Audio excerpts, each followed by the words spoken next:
Hello friends, कैसे हैं आप सब। मैं आपका अपना साथी एडवोकेट एस मिश्रा लीगल दर्पण चैनल में स्वागत करता हूं। फ्रेंड्स, आज मैं बात करने वाला हूं सुप्रीम कोर्ट के एक लेटेस्ट जजमेंट के बारे में जो 1 मई 2023 को कॉन्स्टिट्यूशनल बेंच जो सुप्रीम कोर्ट का है उन्होंने पास किया है। यह जजमेंट जो है वो डाइवोर्स के ऊपर है, तो आप सबों को ये चीज़ जानना ज़रूरी है, इसीलिए मैंने सोचा कि आप सबको ये जानकारी दिया जाए।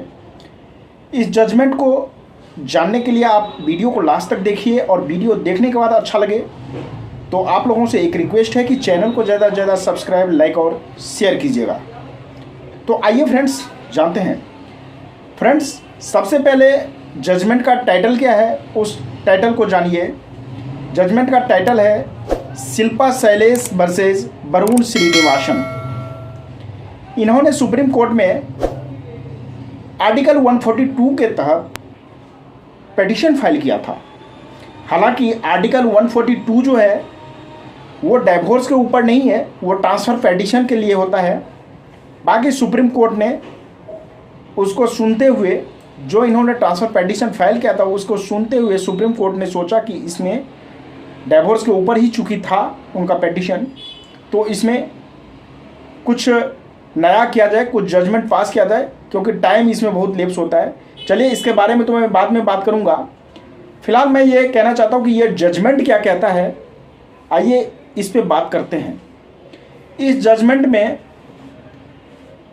हिंदू मैरिज एक्ट का सेक्शन 13(2) जो है उस पर बात किया गया था, सेक्शन 13 सबसेक्शन 2। अब इसमें क्या है कि जब डाइवोर्स म्यूचुअल कंसेंट के आधार पर, म्यूचुअल कंसेंट यानी पति और पत्नी दोनों आपसी सहमति के आधार पर डाइवोर्स के लिए पिटीशन फाइल करते हैं निचली अदालत में, तो निचली अदालत में फाइल करने के बाद अदालत ये देखता है, क्योंकि डाइवोर्स का जो प्रोविज़न है हिंदू मैरिज एक्ट में वो सेक्शन 13 में दिया गया है, 13 में दिया गया है, लेकिन 13(2) ये कहता है कि पति और पत्नी दोनों 1 साल से सेपरेट होना जरूरी है। दोनों में किसी भी प्रकार का फिजिकल रिलेशन होना नहीं चाहिए, यानी कहने का मतलब है दोनों में कोई सेक्सुअल रिलेशन नहीं होना चाहिए और एक छत के नीचे वो दोनों नहीं होना चाहिए। 1 साल का इसमें गैप होनी चाहिए, यानी 1 साल से दोनों सेपरेट रहना चाहिए। इसके बाद जब हम फर्स्ट मोशन 13(1) जो है, जब फर्स्ट मोशन हो जाता है डाइवोर्स का, ये फर्स्ट मोशन के लिए, जब फर्स्ट मोशन आपका हो जाता है उसके बाद सेकंड मोशन में हम जाते हैं, 13(2) फाइल करते हैं। उसमें क्या होता है कि 6 महीना, जब फर्स्ट मोशन के बाद 6 महीना का कूलिंग पीरियड देता है। जो प्रोविज़न है हमारे हिंदू मैरिज एक्ट में, वो कूलिंग पीरियड इसलिए देता है कि दोनों का रिश्ता किसी तरीके से बच जाए। हो सकता है कि फर्स्ट मोशन होने के बाद भी दोनों में कुछ आपसी सहमति के आधार पर दोनों में कुछ बातचीत बन जाए और दोनों एक साथ रहने के लिए फिर से तैयार हो जाए, इसीलिए कूलिंग पीरियड उसको बोलते हैं। जो डाइवोर्स होने के 6 महीना से लेके 18 महीने तक का टाइम होता है, यानी डाइवोर्स यदि आज हुआ तो आज से 6 महीने तक आप सेकंड मोशन फाइल नहीं करेंगे, और इसका लिमिटेशन जो है वो 18 महीने तक है। 6 महीने से लेके फिर 18 महीने के बीच में आप सेकंड मोशन कर सकते हैं। 18 महीने के बाद वो क्या होगा, फर्स्ट मोशन भी आपका खत्म हो जाएगा। तो ये जो 6 महीने से 18 महीने का पीरियड का था गैप, वही इस जो पिटीशन फाइल किया गया था 142 आर्टिकल के तहत सुप्रीम कोर्ट में, तो उसमें जो कॉन्स्टिट्यूशनल बेंच है उनके पिटीशन को सुनते हुए उन्होंने ये निर्णय किया, ये जजमेंट पास किया कि 13(2) में जो 6 महीना से 18 महीने का समय है और पति पत्नी चूंकि 1 साल या उससे ज़्यादा दिन से अलग रह रहा है और दोनों में यदि कोई सामंजस्यता बनने की संभावना है ही नहीं, तो इस समय को कंडोन किया जा सकता है, कंडोन करना चाहिए, और वो फर्स्ट मोशन फाइल करने के बाद कुछ दिन बाद ही वो सेकंड मोशन फाइल कर सकते हैं, कोई उसमें रुकावट नहीं होनी चाहिए।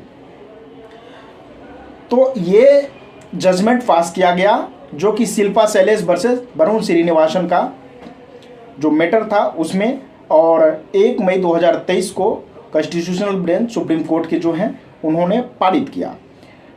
अब अगला क्वेश्चन उठता है कि क्या डिवोर्स लॉ में इस कानून या इस जजमेंट का क्या प्रभाव पड़ेगा डिवोर्स लॉ पे। तो डिवोर्स लॉ पे जो है इस कानून और जजमेंट का बहुत प्रभाव पड़ेगा, क्योंकि जो चीज़ें हम 6 महीना वेट करके करते थे, यानी जो हम सेकंड मोशन फाइल करते थे वो 6 महीना का हम गैप लेते थे कि नहीं हम 6 महीना, वो चीज़ यदि आज हम फर्स्ट मोशन कर लेते हैं, मान लीजिए 5 दिन 7 दिन 10 दिन बाद यदि हम अपना ग्राउंड देते हैं कंडाउन करने के लिए और हम वो चीज़ें फाइल कर सकते हैं, तो ये बहुत बड़ी सहूलियत हुआ, बहुत बड़ी राहत मिला है। जो ऐसे कपल हैं जो डिवोर्स चाहते हैं कि अभी डिवोर्स हो जाए फिर हम इसमें ज़्यादा टाइम नहीं लगाएं, तो उनके लिए ये चीज़ बहुत बढ़िया हुआ। क्योंकि जहाँ पे सामंजस्यता की कोई बात नहीं बनती है, सामंजस्यता नहीं होने वाला है, वहाँ पे ये चीज़ें यदि सॉर्ट आउट हो गया है, ये इस चीज़ों को, इस बात को कम कर दिया गया है, इस पे एक स्पेशल जजमेंट पास कर दिया गया, तो ये बहुत बड़ी राहत प्रदान करती है।